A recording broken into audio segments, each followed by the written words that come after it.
आसामनि गुबुन गुबुन जिल्लाफोराव खुंफुंबाय थानाय बादिनो दिनैबो बाक्सा जिल्लानि सिङाव थानाय लासित गेजेर फरायसालियाव मेहेरगोनाङै गुन उत्सबखौ खुंफुंनाय जादों।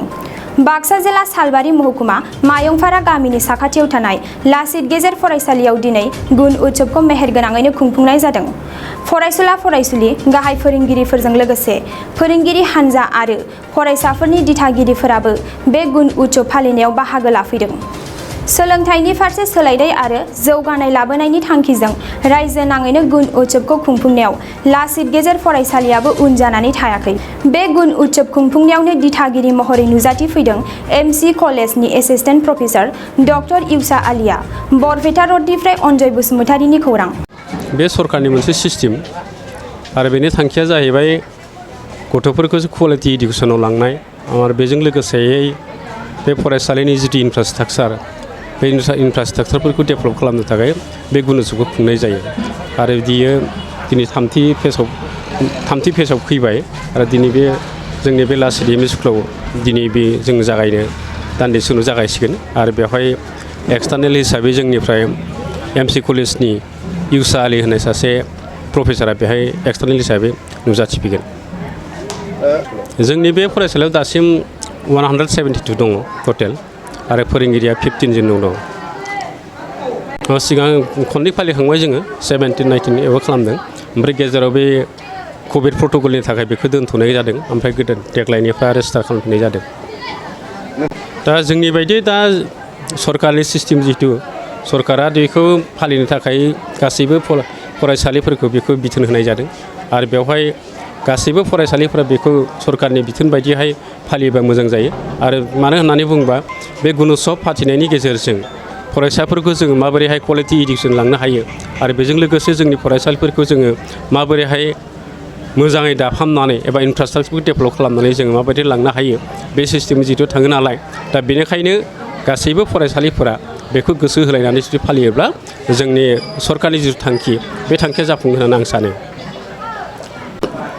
जोंनि फरायसालिया इनफ्रास्ट्राकचार हिसाबै खोब उइक जानानै दङ। मानो होननानै बुङोब्ला दाखालि बावैसो बारहुंखानि गेजेरजों माखासे दंफां बायनायनि गेजेरजों ओमफ्राय जोंनि फरायसालिफोरा गाज्रि जालाङो आरो बेखायनो जोङो सरकारनिसिम मोनसे खावलायनो लुबैदों जोंनि फरायसालिफोरखौ जाहाथे सरकारा नोजोर होनानै जोंनि जिथु इनफ्रास्ट्राकचार दं बे इनफ्रास्ट्राकचारखौ जाहाथे डेभेलप खालामनायनि बेबस्था खालामो बेखौ जोङो सरकारनिसिम दिनैनि बे गुनत्सबनि गेजेरजों खावलायहरदों। মই এইখন স্কুলৰ সহকাৰী শিক্ষক।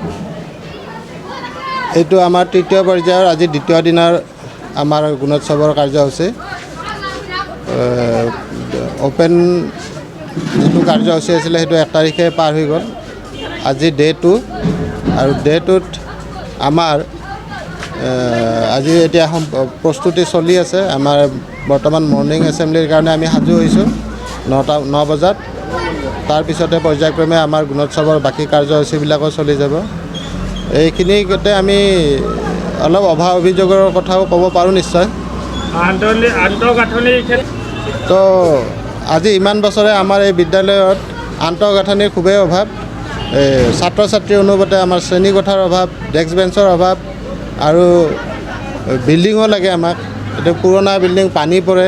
এতিয়াতো আজি বৰষুণৰ দিন, আজি পানী পৰিব, গতিকে আমাৰ খুবেই কষ্ট হয় ইয়াতে। ছাত্ৰ ছাত্ৰীৰ সংখ্যা কিমান? আমাৰ 172গৰাকী ছাত্ৰ ছাত্ৰী আছে। তাৰে ভিতৰত প্ৰায় নিয়মীয়া ছাত্ৰ ছাত্ৰী আমাৰ 150জন প্ৰায় থাকে, বাকীখিনি অলপ ইৰেগুলাৰ ছাত্ৰ ছাত্ৰী। তো সেই হিচাপে আমাৰ যথেষ্ট কষ্ট হয়, তথাপিও আমি কোনোমতে আমি চলি আছোঁ। গতিকে আপোনালোকৰ জৰিয়তে আমি চৰকাৰক অনুৰোধ কৰিব খোজোঁ যে অনতিপলে আমাৰ বিদ্যালয়ৰ আন্তঃগাঁথনি যাতে উন্নতি কৰি দিব।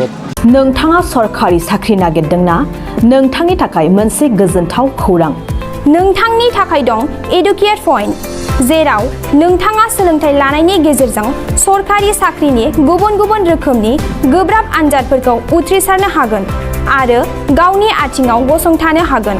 बे एडुकेट पइन्टआव नोंथांमोना SSC, bank PO, bank clerk, bank SO, UPSC, FSC, defence, railway, state insurance, AAO, ADO एसिस्टेन्टजों लोगोसे स्टेट लेभेल जब आरो माखासे सरकारि साख्रिनि आनजादाव गोनांथि जानाय आयदाफोराव सोलोंथाइ लानो हागोन।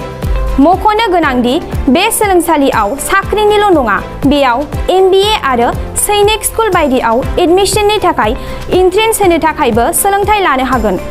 बे सोलोंसालियाव गाहाम थाखो खथानि सुबिदा दं आरो सम मथे नोंथांनि सोलोंथाइखौ बे सोलोंसालियाव होनाय जागोन। बेखौबो मिथिनांगोन दि बे एडुकेयार पइन्टआव सोलोंथाइ लानानै बावैसो 2021-22 इं मायथाइनि SSC GDनि आनजादाव गासै 11 सा सोलोंसाफोरा उथ्रिसारनो हादों। बारा नङा गासै 15,000 रांजोंनो नोंथाङा बे सोलोंसालियाव 6 दानसिम सोलोंथाइखौ लानो हागोन। बे सोलोंसालिया क'क्राझार, बरपेटा रड, गवालपारा आरो बङाइगावआवबो दं।